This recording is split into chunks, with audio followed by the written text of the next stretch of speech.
His Excellency the Governor, today the National Youth Council has brought us a few items for COVID-19 for our youths in Busia.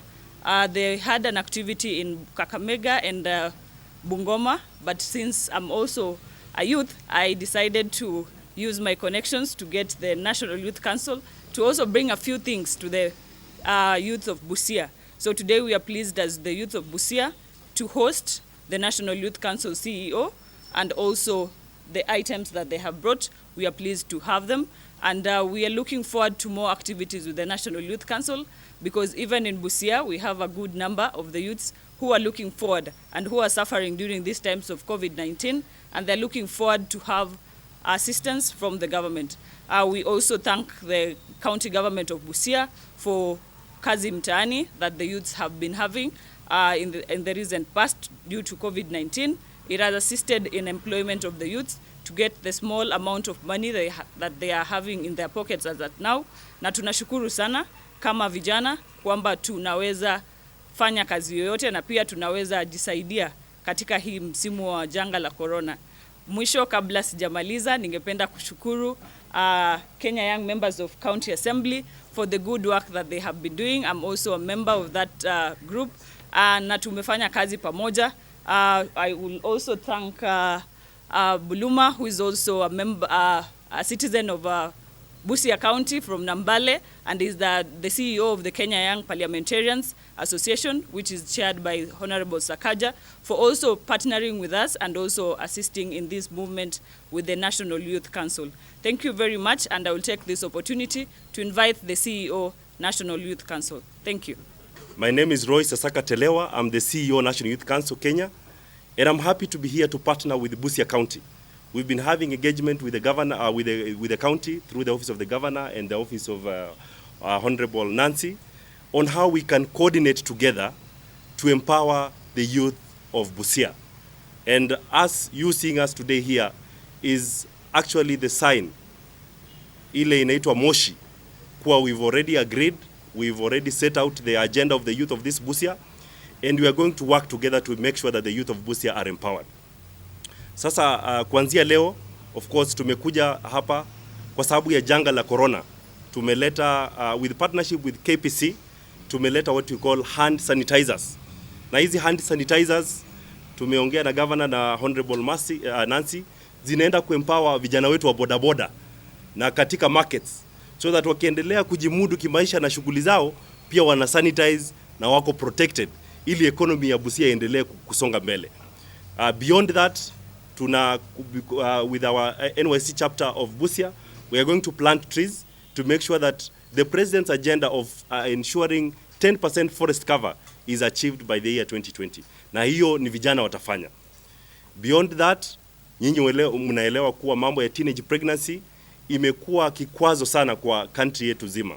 So tukielekezwa na Nancy, we are going to have what you call sawazisha gumzo mitaani kwetu.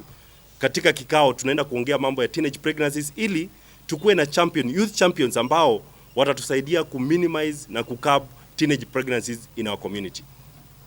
Beyond that, Your Excellency the Governor, allow me to appreciate His Excellency the President, who actually endorsed the National Hygiene Program and gave us funds. As the CEO, I sit in the National Steering Committee for Kazi Mtaani, and the first phase was very successful. And of course, your governor here had a session with His Excellency. Akasema, why can't we roll this further to our community, especially in Busia? And just the other week, His Excellency the Governor, with of course the national government, we launched the Kazi Mtaani in Busia County. Can we appreciate the leadership of the county? Because we believe that as one government, we can achieve much more than just having two different governments. And that's why Busia County, vijana wa Busia tunajivunia kukuwa na Kazi Mtaani in Busia County. Nikimalizia, ningependa kusema kuwa as National Youth Council, we also going to marshal all our affirmative funds, because we realize that the absorption rate is what is a challenge to our youth. So in these vikaos that we're going to have, we're going to marshal all affirmative funds. We're going to have discussions. We're going to have those officers held accountable by saying and making a commitment. And that's why hapa tuko na regional RC wa youth affairs, Bwana Kajwang. We are going to make sure that they are held accountable and they make commitments to our youth so that after a quarter or after 6 months, they are able to account for the funds that the youth have been able to benefit. And as the governor said, we want Busia youth to be economically empowered. Sitaki kuongea mengi, nawashukuru sana, na kama National Youth Council, we normally say NYC, mnasema sauti ya vijana. NYC! Sauti ya vijana. NYC! Sauti ya vijana. Asante, asante. I think, ladies and gentlemen of the press, the privilege today we have been visited by the National Youth Council CEO and together with some members. So they paid a courtesy call to my office, and we have discussed quite a number of things which are very important to our youths in Busia, especially the aspect of economic empowerment. And we have agreed that we are going to progress this discussion so that we have a concrete program for the youth, considering that we don't have factories now, industries, and all those things, employment opportunities. So we agree that because we have so many empowerment funds, both in the county at the national level. Like in the county, we have the cooperative fund, which the youths can utilize to advance various businesses. We have the agricultural development fund. We have the small-scale traders fund, which the youths can engage in and make their life comfortable. Then we have the youth enterprise fund, of which the absorption for Busia people is extremely low. In fact, it's below 5%. It's below 5%. So what we have said that our youth should change their mindset. They should be creators of employment instead of looking for non-existent employment opportunities. So they should be creators of employment. I've been demonstrated to this delegation that with the 10,000, you can make 60,000 in Busia County. With the 5,000, you can even make 30,000 in Busia County annually. So there's no way people should be complaining and all that. We have also agreed that with the current technology, our youths can also engage with online business, the way other people are doing. People are making millions. You're doing business online. You don't need to open a shop. You just need a phone.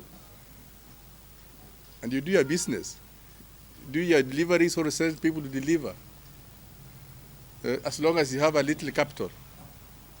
So mine is just say that it's a good start. We are going to work very closely. We have a number of legislation that's in assembly. We have agreed with Nancy so that she can fast track them. As a county government, we are prepared to allocate a good amount of funds for our youths to engage in business. We can also fast track the registration of businesses. Nowadays, it's just at the Huduma Center, which is just behind here. So people should not complain, kwenda Nairobi na kujiandikisha kampuni ni ngumu. You just do it behind here. So mine is to encourage the Youth Council, the CEO, that always feel free when you come to Busia so that we can engage with our youths. Thank you very much.